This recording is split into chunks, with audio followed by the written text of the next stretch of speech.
regulación del flujo cuando hay variantes en la presión arterial, ¿no es cierto?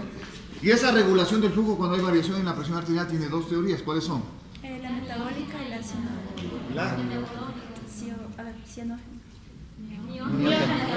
No existe la cianógena porque ahí sí me mata. Es como si fueras a causar cianosis a alguien. Te vas a poner morado. ¿Ok? ¿Qué dice la teoría miógena? La autorregulación del flujo.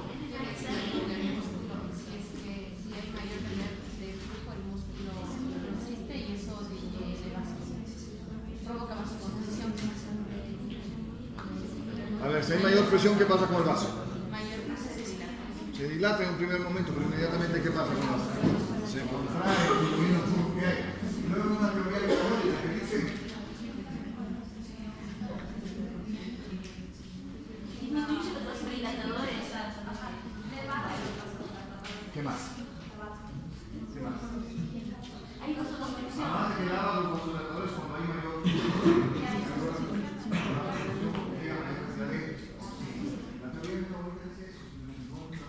Y por lo tanto mayor llegada de nutrientes y barremos un poco los vasodilatadores.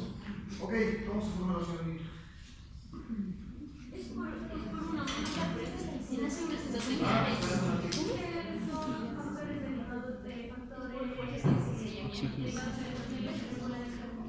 ¿A partir de qué se forma la oxígeno? Oxígeno y arginina. Oxígeno y oxígeno. Oxígeno y arginina. ¿A partir de qué se forma la oxígeno? de la arginina. Es la L-arginina más el oxígeno. Óxido nítrico sin metasa y vamos formando óxido nítrico como respuesta a las fuerzas de cizallamiento. ¿Por qué son factores del endotelio? ¿Qué hace el óxido nítrico?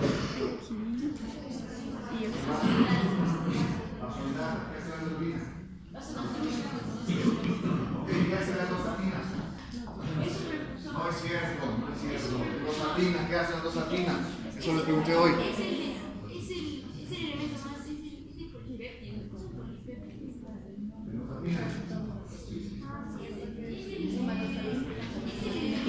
Ok.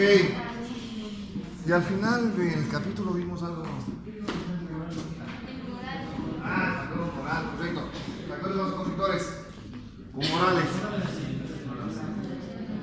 Vasoconstrictores humorales, ¿cuáles son?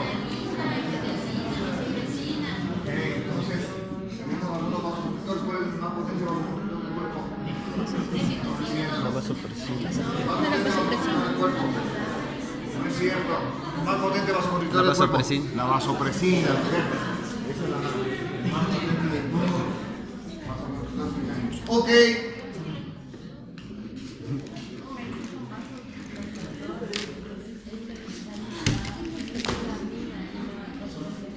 Ok. Mucho hemos hablado de algo que hoy lo vamos a volver a recalcar con más detenimiento y con más profundidad. Durante todo, o la mayoría de clases de circulación hemos conversado de esto que hoy lo vamos a detallar justamente. Que es la regulación nerviosa de la circulación. Es decir, vamos a enfocarnos exclusivamente en esa regulación nerviosa de la circulación. Y cuando hablamos de la regulación nerviosa de la circulación, necesariamente debemos hablar de que la regulación nerviosa de la circulación se da a través del sistema nervioso autónomo. Y el sistema nervioso autónomo tiene dos tipos, que son el simpático y el parasimpático. Dos sistemas realmente totalmente opuestos, ¿no? Que actúan en diferentes niveles, en diferentes órganos, en diferentes sistemas. Mientras el uno aumenta, el otro disminuye. Mientras el uno estimula, el otro inhibe. Mientras el uno produce más, el otro produce menos. Todo dependerá en qué zona estemos hablando. Si hablamos a nivel gastrointestinal, el parasimpático es estimulante. Si hablamos a nivel gastrointestinal, el parasimpático aumenta el peritalismo, aumenta la absorción. Si hablamos de sistema respiratorio, el parasimpático, el broncoconstrictor, disminuye su función. Mientras que el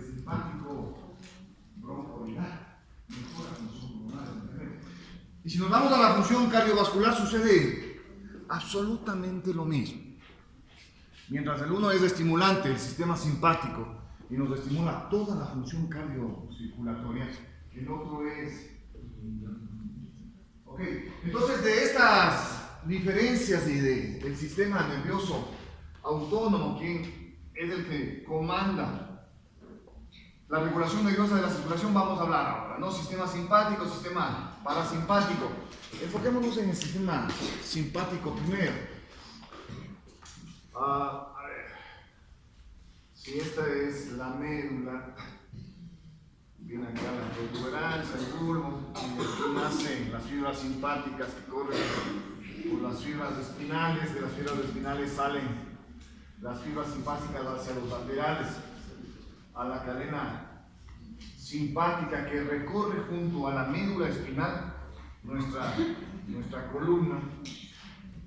Las fibras naciendo en el centro vasomotor, muchas de las fibras simpáticas vienen con las fibras medulares y salen hacia sus cadenas simpáticas, ¿no? Estos son los ganglios simpáticos que exactamente están junto a la columna, ¿no? Es decir, en la línea media usted se va para lateral y estamos con los ganglios simpáticos.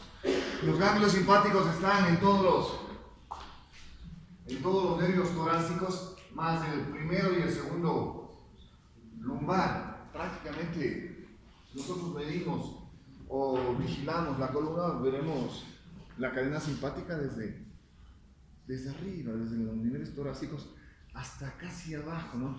Si usted toca las crestas ilíacas hacia afuera, estamos en L4. Entonces, de ahí para arriba, de L4, pues estamos llegando casi a L1, L2, es decir, a los últimos ganglios simpáticos. De ahí para arriba, todo está a este nivel con la cadena simpática.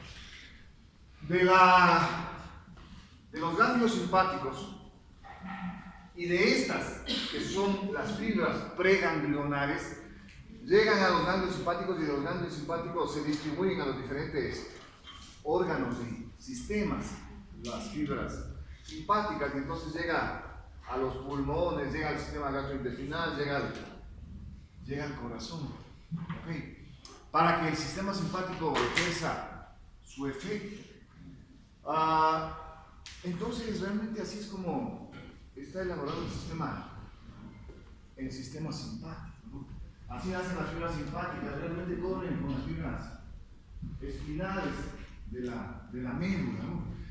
Y de ahí se dividen y se especializan formando estas fibras preganglionares que desembocan en los ganglios simpáticos, que están corriendo prácticamente toda la columna torácica y la primera y la segunda vértebra o nervio espinal lumbar.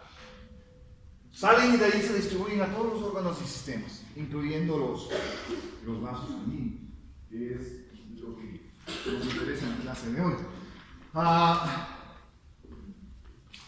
Cuando hablamos de los vasos sanguíneos, importante recordarles dos cosas en relación a la inervación simpática. La inervación simpática llega a los vasos esencialmente hasta las metaarteriolas. Muy pocas fibras llegan a las metaarteriolas. Pero cuando la metaarteriola se convierte en el capilar verdadero,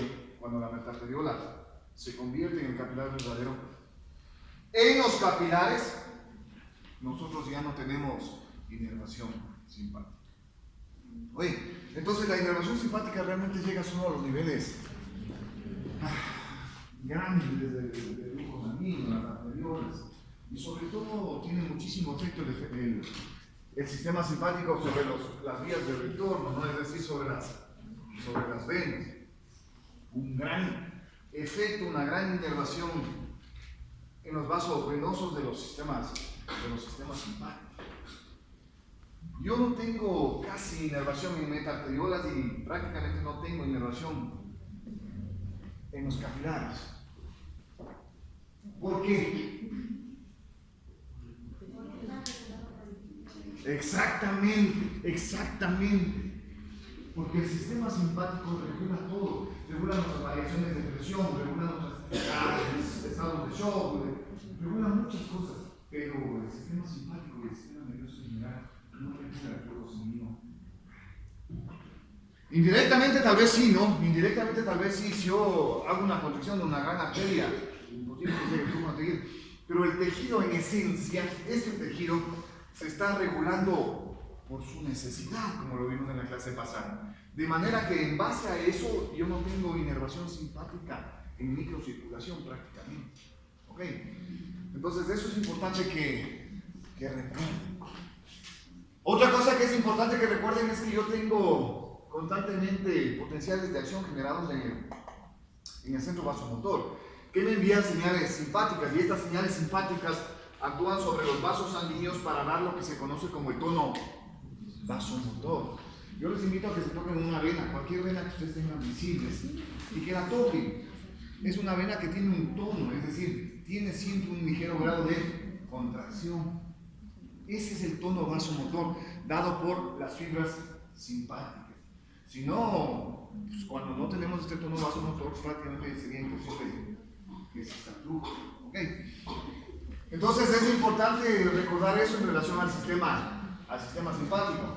Otra cosa que es importante recordar es que yo a este sistema simpático lo puedo bloquear. Por supuesto que lo puedo bloquear.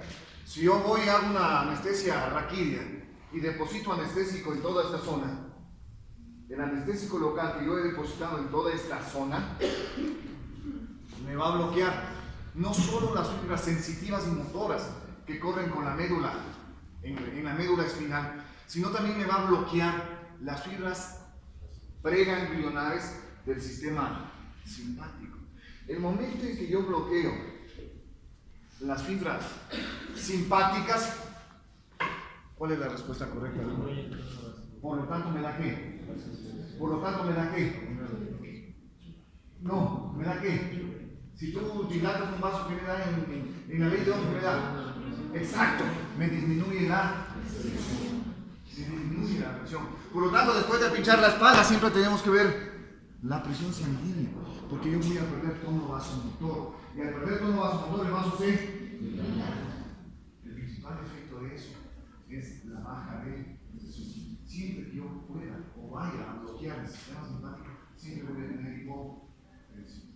Siempre. Porque estoy perdiendo tono vascular, estoy vasodilatando. Y al vasodilatar estoy bajando la presión. Entonces siempre hay baja de presión. Cuando vamos a dar una anestesia raquídea para las embarazadas, inmediatamente uno debe saber que la embarazada tiene una baja de presión increíble, ¿no? Por dos cosas, porque estoy disminuyendo el retorno nervioso. La barriga de la embarazada, el útero de la embarazada, comprime el retorno de la vena cava. Y al comprimir el retorno de la vena cava, tengo menos retorno hacia el corazón. Y adicionalmente, nosotros cuando hacemos vasodilatación, cuando tenemos la presión suficiente para que le tome sangre al corazón, entonces es un doble efecto. Hay que estar muy pendientes cuando damos anestesia aquí en una embarazada. ¿Okay? Pero esta secuencia de transmisión simpática, como ustedes la pueden ver, yo artificialmente la puedo bloquear con anestésicos locales. Y los anestésicos locales, ustedes ya saben qué es lo que causa sobre... ¿Por qué bloquea la transmisión? Por lo que es la inhibición de la salivariana. ¿No? ¿Por qué bloquea esta transmisión? Transmisión en transporte de la membrana, porque bloquea todo potencial de presión. De los canales. ¿Porque bloquea qué? Y sin canales de sodio no hay Potenciales de acción. transmisión, potenciales de acción, nos quedamos bloqueados. ¿Ok? Bueno, este es el sistema simpático que, naciendo desde los centros superiores, va a través de las fibras espinales conformando todo lo que es la médula espinal. De ahí salen las fibras preganglionares hacia los ganglios simpáticos que recorren la columna torácica y la columna lumbar en sus dos primeros espacios. Luego, naturalmente, salen hacia los órganos y sistemas a causar lo que todos conocemos. El sistema simpático sobre el sistema cardiocirculatorio causa esencialmente vasoconstricción. No se olvide, el sistema simpático causa vasoconstricción. De manera que cuando nosotros nos asustamos, por ejemplo, en situaciones de estrés, en situaciones de un estrés quirúrgico o un estrés traumático, nos van a asaltar, o nos salen perros por ahí, cualquiera de estas situaciones desemboca en la liberación y activación del sistema simpático. El sistema simpático tiene dos neurotransmisores. La adrenalina y la adrenalina más potente que la adrenalina, pero los dos se transmiten a través de todas estas fibras nerviosas, de manera que los transmisores que van por acá, las fibras simpáticas, son adrenalina y noradrenalina. Las dos causan lo que ustedes ya conocen, ¿cierto? Vasoconstricción. ¿Qué más hace sobre el corazón? Aumenta la frecuencia ¿Qué cardíaca. pasa cuando te asustas? Aumenta la frecuencia.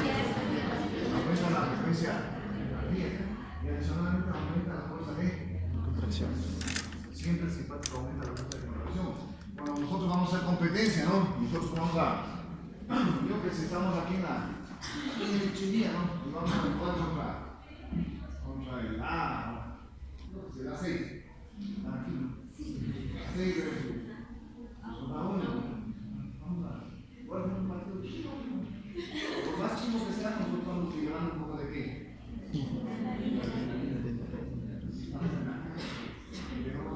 Parece achero, empezamos a liberar un poco más de catecolamina, y eso hace que yo contraiga con más fuerza mi corazón, de manera que en las primeras etapas del ejercicio nosotros corremos como si fuéramos Usain Bolt, ¿no?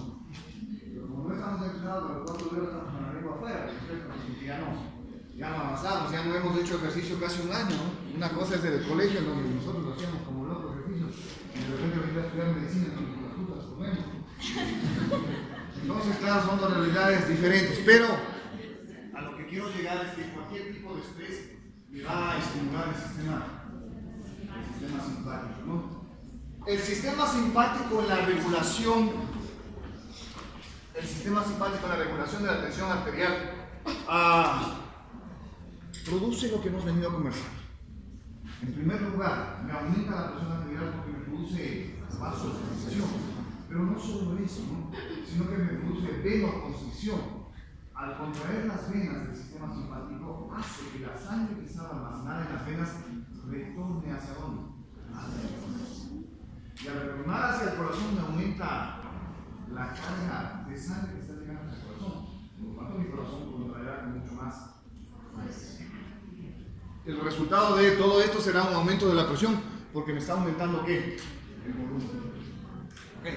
Entonces, miren, directamente produce vasoconstricción y adicionalmente me aumenta la presión por aumento de recarga, de llegada de sangre hacia el corazón, y por lo tanto sale mayor cantidad de sangre hacia los sistemas arteriales. Aumento de la presión. Ok, entonces miren todo esto lo que vamos causando con nuestro sistema, con la activación de nuestro sistema simpático. ¿Listo? Muy bien. Creo que no hay más que contar. Sí. El sistema simpático es un sistema vasoconstrictor por excelencia, excepto en el músculo estriado. En el músculo estriado, el sistema simpático, la activación del sistema simpático produce vasodilatación. En todos los vasos sanguíneos, el efecto del sistema simpático es un efecto alfa. El efecto alfa de los receptores alfa quiere decir que se estimulan y producen ¿qué? Vasoconstricción. El efecto beta, cuando se estimulan los receptores beta adrenérgicos, el efecto no es vasoconstricción, es vasodilatación. Ese efecto se ve exclusivamente en el músculo que realiza ejercicio. Es decir, nosotros comenzamos a hacer ejercicio e inmediatamente mis músculos, por la activación simpática, en vez de causar vasoconstricción, causan ¿qué? Vasodilatación. Porque el tejido muscular necesita mayor cantidad de vasodilata, llega mayor flujo y por lo tanto tengo mayor sangre en un tejido muscular que está trabajando. Esa es la única excepción. El tejido muscular responde al sistema simpático no con vasoconstricción, sino con vasodilatación. El resto de órganos y sistemas normalmente lo hacen con vaso. Ok, no se olvide de eso también al analizar el sistema nervioso simpático.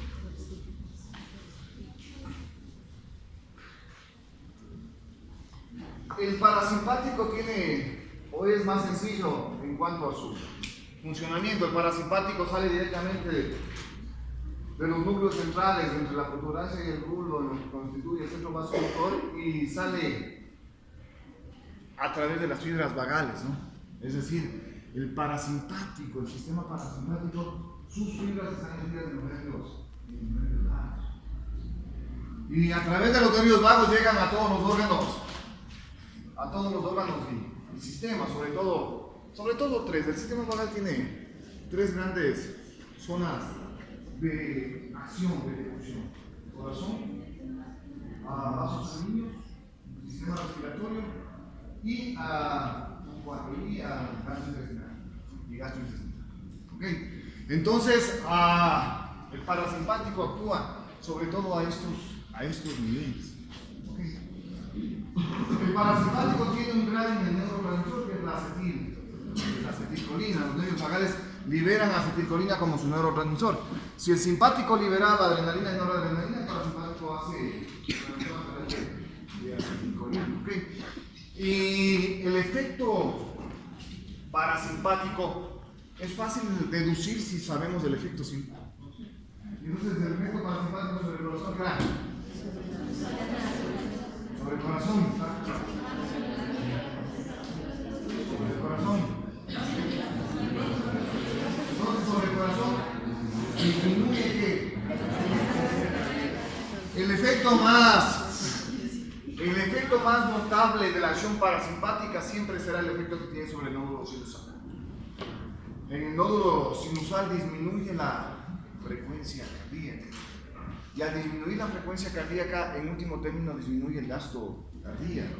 E indirectamente eso hace que disminuya los niveles de estimulación y de también hacia los tejidos. Adicionalmente, tiene muy pocas fibras que actúan sobre el músculo cardíaco per se. Y por lo tanto, al inhibir la contracción cardíaca, también disminuye la fuerza de contracción. Un efecto contrario a lo que hacía la adrenalina y la noradrenalina, ¿no es cierto? Entonces, mire usted cómo el parasimpático a nivel cardíaco hace lo contrario, disminuyendo fuerza de contracción, disminuyendo frecuencia cardíaca. ¿Okay? Algunos vasos, aunque no hay una gran inervación a nivel vascular, no hay una gran inervación parasimpática, pero en algunos vasos directamente también el parasimpático puede causar algo de vaso. Y el parasimpático, como les he dicho ya, a nivel gastrointestinal causa, como ya hemos mencionado, una activación, aumento de vegetativo, aumento de la absorción de nutrientes. Y el efecto más importante del parasimpático siempre será la broncoconstricción que puede causar. Siempre la acetilcolina, el parasimpático tiende a causar broncoconstricción. Cuando nosotros tenemos alguna fobia, lo primero que se traduce es en la dificultad para respirar. Si no es mentira cuando el claustrofóbico dice no puedes cerrar un cuarto porque se comienza a ahogar. Claro que se comienza a ahogar, porque activa el sistema parasimpático y se produce broncoconstricción. Entonces no puede respirar. ¿Sí? Entonces, esas son las funciones del parasimpático, totalmente opuestas al sistema simpático. El parasimpático recorren sus fibras a través de los nervios vagos y a través de los nervios vagos llegan a todos los niveles, ¿no? Corazón, respiratorio, vascular y gastrointestinal. ¿Ok? Que es donde mayor función tiene. Señores, sistema simpático y parasimpático, sus neurotransmisores, cómo está estructurado, eso lo acabamos de ver ahora.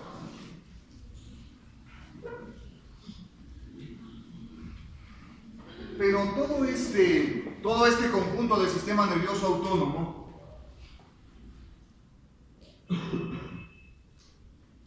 ¿quieren preguntarme algo?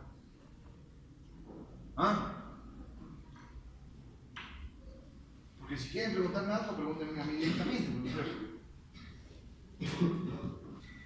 Estamos con el centro vasomotor. El centro vasomotor se encuentra entre el bulbo y la protuberancia. Ahí está el centro vasomotor.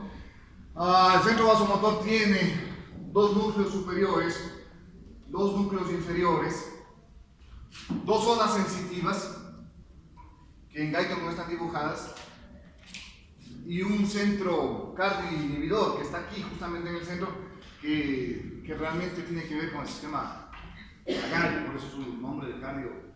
inhibidor. Los dos núcleos superiores se conocen como los núcleos vasoconstrictores, tienen que ver esencialmente con el sistema simpático. Las zonas sensitivas, que son posterolaterales del núcleo vasomotor, son las zonas que reciben toda la información que les llega del cuerpo.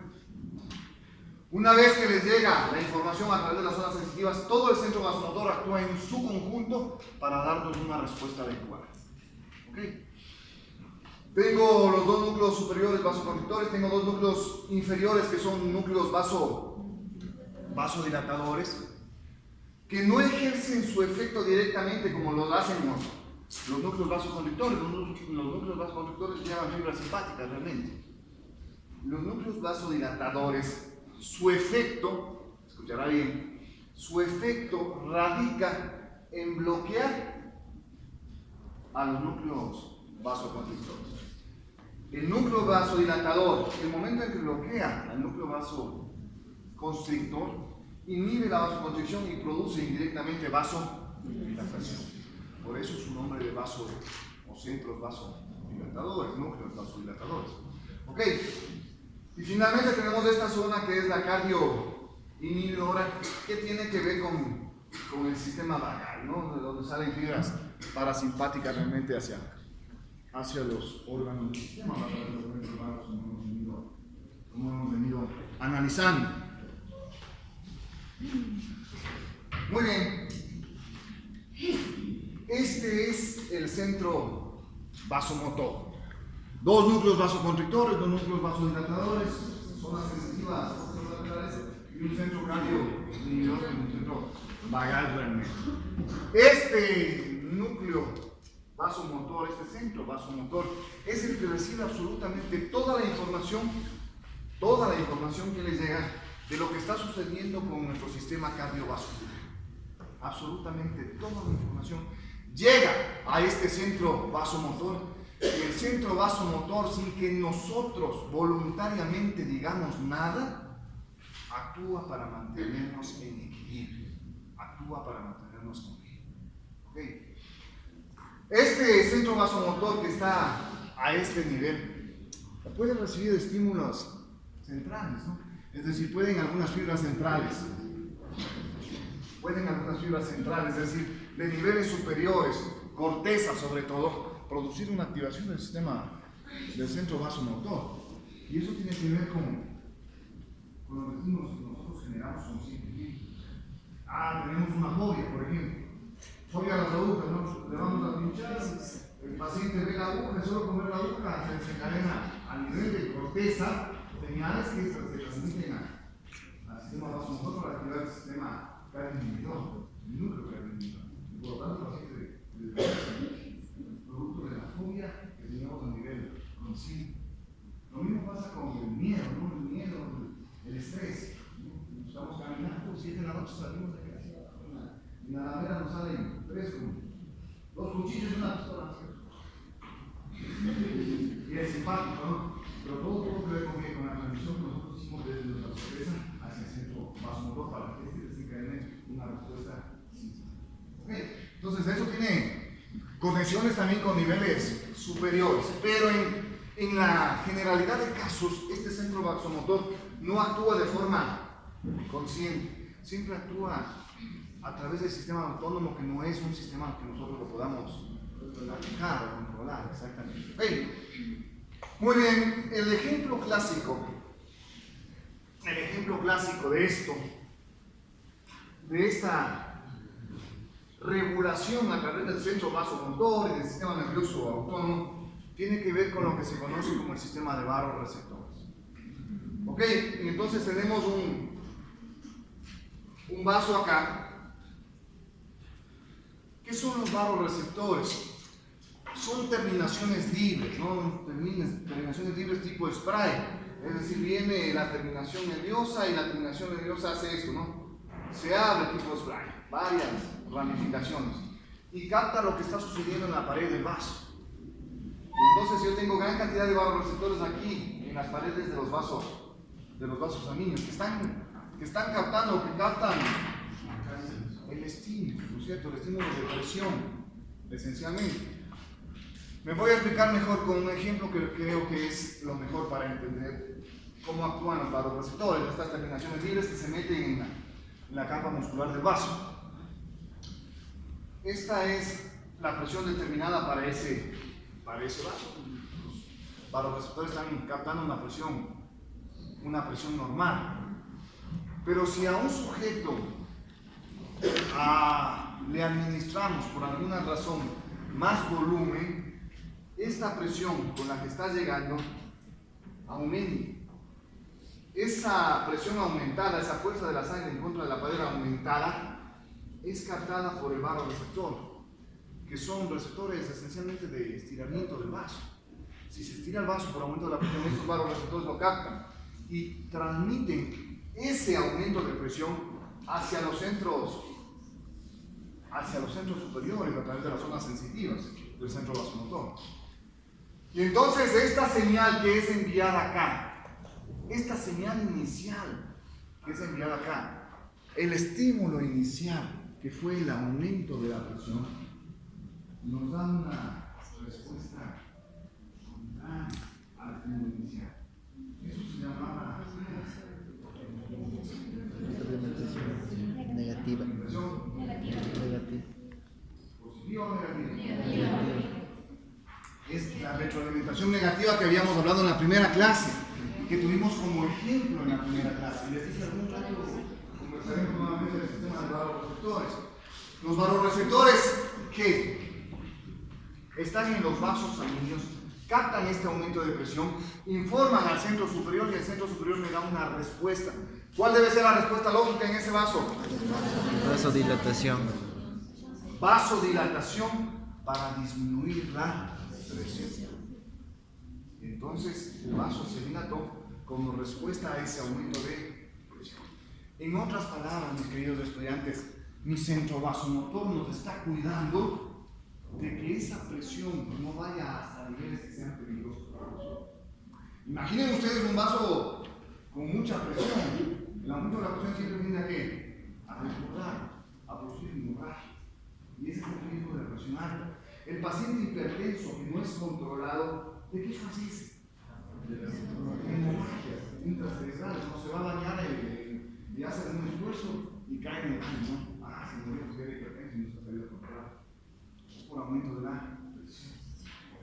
Cuando se está haciendo ejercicio intenso, puede haber aumento de presión, eso puede producir un accidente cerebrovascular. Gracias a Dios tenemos este sistema de vasoreceptores que atenúa y evita ese efecto que puede haber del aumento de la presión arterial. Entonces, estos que son terminaciones libres captan esas variaciones de presión, captan siempre. No se olvide que los vasoreceptores se hallan en la mayoría de vasos, pero se hallan de manera abundante en dos sitios esencialmente: a nivel de las carótidas y a nivel del callado de la aorta. Por lo tanto, yo tengo vasoreceptores carotídeos y tengo vasoreceptores aórticos. Si estos cambian de presión, inmediatamente los vasoreceptores se activan. Y entonces los vasoreceptores aórticos viajan a través de los nervios vagos, llevan fibras sensitivas de vasoreceptores. Mientras que los receptores carotídeos llevan a través del nervio de Hering, que luego desembocan en el glosofaringeo, y entonces lleva a través de las vías glosofaríngeas la señal hasta los niveles centrales. Lo importante que recuerden ustedes es esto, los vasoreceptores hacen eso, son receptores de presión esencialmente, ¿no? Son receptores de presión. Cuando aumenta la presión, envían la información y la respuesta que me da el centro vasomotor, ¿cuál será? Activar el sistema vasodilatador para que deje de transmitirse las fibras simpáticas y el vaso se dilate. Esencialmente es eso. Pero puede suceder lo contrario también. Que en lugar de que yo tenga esta presión, tenga un paciente que está chocado, ¿no? Que llegó con trauma y está sangrando. Y entonces la presión sea mucho más baja. Si la presión es mucho más baja, igualmente los vasoreceptores captan esa disminución de la presión, porque no distingue el vaso, y al no distinguirse el vaso quiere decir que disminuyó la presión. Eso es captado por el vasoreceptor y envía la señal hacia el centro superior. Ahora, ¿cuál será la respuesta lógica del centro vasomotor?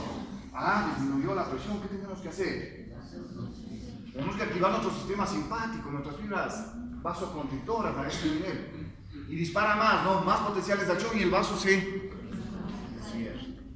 El vaso se cierra. Y por lo tanto, al cerrarse el vaso, ¿qué pasó con la presión? Y tenemos presión y con eso tenemos flujo. No se olvide que sin presión no hay flujo. Ok, entonces miren cómo los sistemas barorreceptores nos están cuidando, ¿no? Los sistemas barorreceptores son importantísimos para evitar el shock realmente, ¿no? En las primeras etapas del shock. Es decir, sangramos unos pimientos, nos acuchillaron, no fue la carótida, pero fue la yugular interna, ¿no? Menos presión, menos sangrado. Pero de todas maneras perdimos unos 400, 500 de sangre. Inmediatamente esa disminución de sangre me repercute en la presión, disminución de presión. E inmediatamente mi sistema barorreceptor se activa. Entonces mi barorreceptor hace como cierra los vasos. Recuerde usted que cuando se activan las fibras vasoconstrictoras, se activan las fibras simpáticas. Y no solo estamos cerrando los vasos, también estamos cerrando las venas. Y ya sabemos todo lo que causa esto, ¿no? Un aumento en el retorno venoso, un aumento en la precarga y una mejora en el volumen sistólico, en el gasto cardíaco que vamos a tener. Entonces mi sistema simpático, mi activación a través de los barorreceptores tiene que ver con el cuidarnos, ¿no? Con el cuidarnos en estas primeras etapas cuando nuestra integridad se ve amenazada por cualquier causa. ¿Okay? Entonces los sistemas barorreceptores son sistemas inteligentes que nos están ayudando a regular esencialmente la presión arterial para que exista un flujo adecuado hacia los tejidos. Y ya saben que experimentalmente, pues no, alguien dijo, pero seamos lo suficientemente malditos, ¿no? Hagámosle al pobre perro y hagamos una denervación de barorreceptores y veamos qué pasa, ¿no? Le quitaron los barorreceptores, anularon barorreceptores y vieron qué pasa. E inyectaron volumen acá, aumentaron la presión y vieron que ese aumento de volumen sin sistema de barorreceptores me elevaba la presión a 180 o 200 milímetros de mercurio, algo que con los barorreceptores no hubiera sucedido. Ok, miren entonces la importancia de mantener intactos los barorreceptores. Okay. Y luego en los descensos de presión pasaba lo mismo, ¿no? Descendía la presión y no había una respuesta de vasoconstricción para aumentar la presión. Y los descensos de presión eran mucho más acentuados. Y ahí tomas un gráfico bien común. Esos que les voy a tomar en la siguiente clase, ¿cierto? En relación a la inervación simpática, donde se ve la fluctuación que hay, de presión cuando no existe el sistema barorreceptor y la fluctuación que hay cuando hay barorreceptores. Perdón. Ok. ¿Qué estábamos diciendo? ¿Qué estábamos hablando? No sé, tú dime, tú estabas en clase,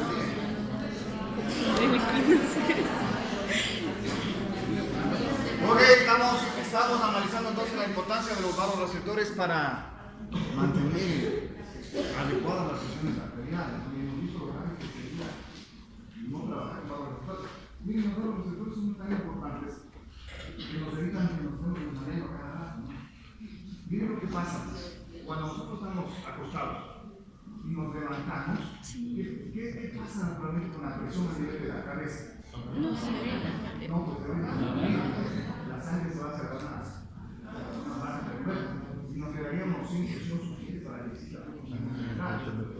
Inmediatamente que nosotros nos incorporamos a la cama, los barorreceptores cerebrales se activan ¿para qué?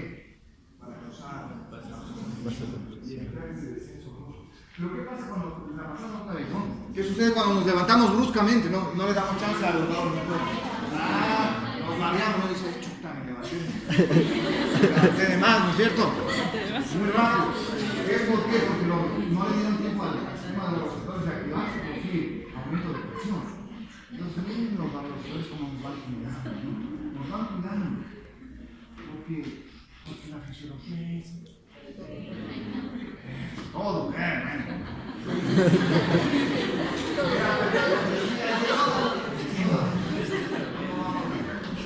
¿no es cierto? Ok. Listo, sistema de barorreceptor. Y si cuando una persona se levanta y se marea y siempre le pasa eso, puede ser que esté medio, ¿no? Puede ser que tengan alguna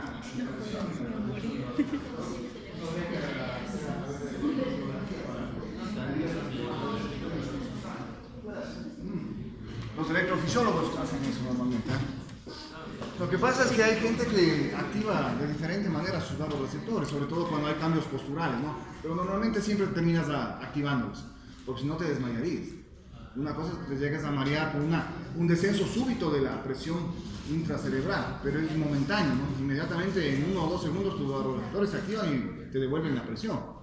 Si no, llegaríamos a desmayarnos. Ok. Hay otros receptores idénticos a los vasoreceptores, pero que no actúan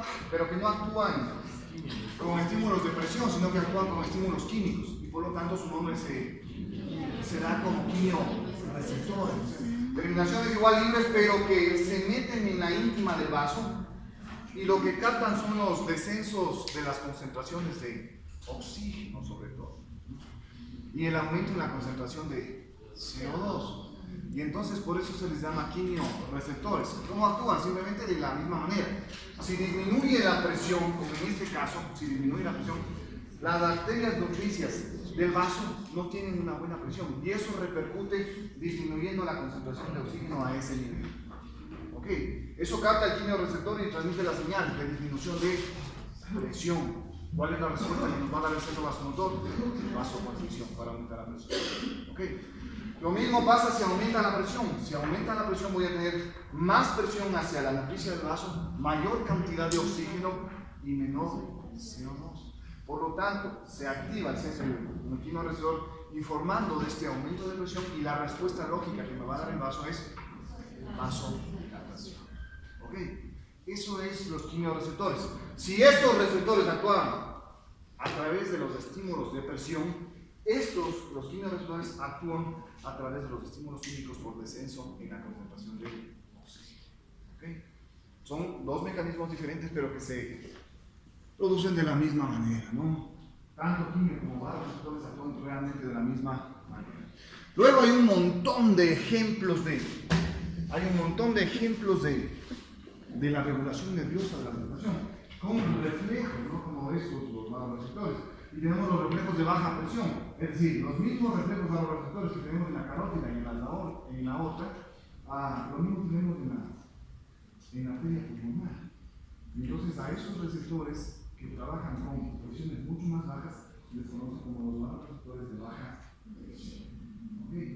Trabajan con baja presión, entonces captan esas bajas de presión en los sistemas pulmonares sobre todo. ¿Okay?